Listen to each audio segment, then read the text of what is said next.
El analista político Fanor Avendaño plantea una serie de medidas que debe implementar el gobierno y sector privado en beneficio de la población ante el impacto económico del coronavirus.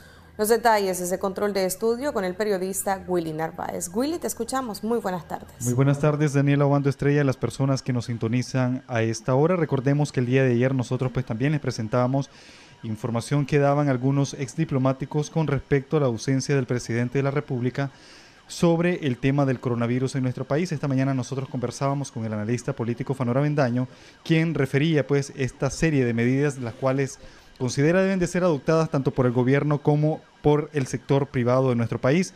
Recordemos que prácticamente el coronavirus, que ha causado un gran impacto económico a nivel mundial, llega a Nicaragua en un momento donde estamos prácticamente en el tercer año de caída económica con respecto a la crisis sociopolítica de abril del año 2018. Vamos a dejar parte de sus declaraciones.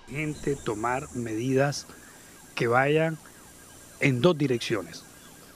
La más importante, atender actualmente lo que sucede y posteriormente atender los daños colaterales productos de esta crisis que de igual manera pueden ser devastadores. Nosotros tenemos una propuesta y queremos compartirla con amplios sectores del país. En primer lugar, no alterar precios de alimentos y medicamentos básicos.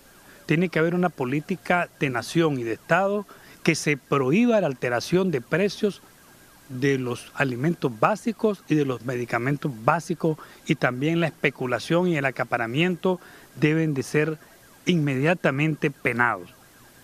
Liberar de impuestos o aranceles de introducción al jabón líquido y al alcohol gel. Esto es determinante de inmediato. Esta también tiene que ver otras medidas como es una política de Estado para abastecimiento de agua potable, y esta tiene que ser coordinada con los sectores privados. Tiene que haber un inventario de cisternas a nivel nacional para estar listos y abastecer a las poblaciones, en este caso los barrios marginales y el corredor seco, entre otros. No podemos decir que esto es una responsabilidad del sector privado o del sector público. Esta es una responsabilidad de nación y por lo tanto hay que atenderla en esa misma dimensión. Algo también que es muy importante para nosotros es que debe haber medidas muy específicas que ya están siendo atendidas en muchos países. Tiene que haber una suspensión de clases en todos los centros de estudios, por lo menos de 30 días. Tiene que haber una política de adecuación de horarios y días de asistencias en las labores de las fábricas, empresas, industrias y servicios.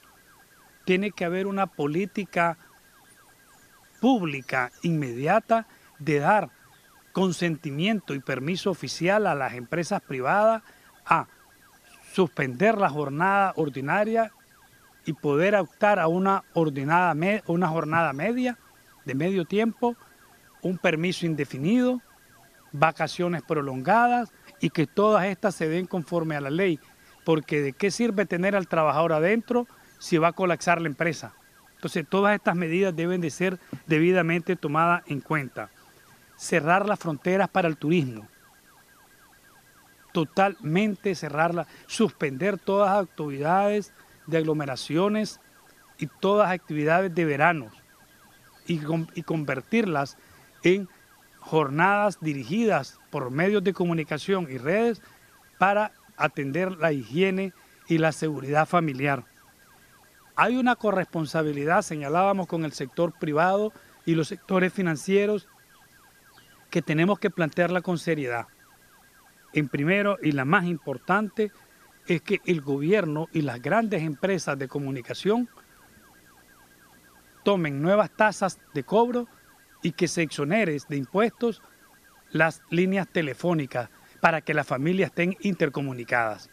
Eso es muy importante también. Otro de los aspectos importantes también es que aquí los grupos financieros, la banca, tiene que tomar conciencia de una grave crisis, y es que no es que deje de ganar, sino que gane menos. Demandamos que se rebajen los intereses anuales de casi el 60% a las tarjetas de crédito, que por lo menos le rebajen un 20%. Y otra cosa muy importante es que se suspenda el pago hipotecario de los domicilios por lo menos en 3 meses y se refinancien esos intereses acumulados. Son parte pues de las medidas que afirma el analista político Fanor Avendaño deben de ser valoradas y que están impactando grandemente en la economía de los nicaragüenses. De momento el sector privado únicamente ha manifestado pues a través de conferencias de prensa de que debería el gobierno de Nicaragua liberar de impuestos productos de primera necesidad y también pues de que no se dé cortes de energía eléctrica al menos por 2 meses, pues parte de lo que ha manifestado el sector privado de manera pues en conferencias de prensa, pero no un documento como tal. Sin embargo, pues estaremos pendientes pues con respecto a estas recomendaciones que daba el analista político tanto al gobierno como al sector privado, si en algún momento podrán ser implementadas para la población. Es todo lo que tengo que informar por el momento. Estaremos ampliando esta información en nuestra edición estelar. Yo regreso a la señal de estudio.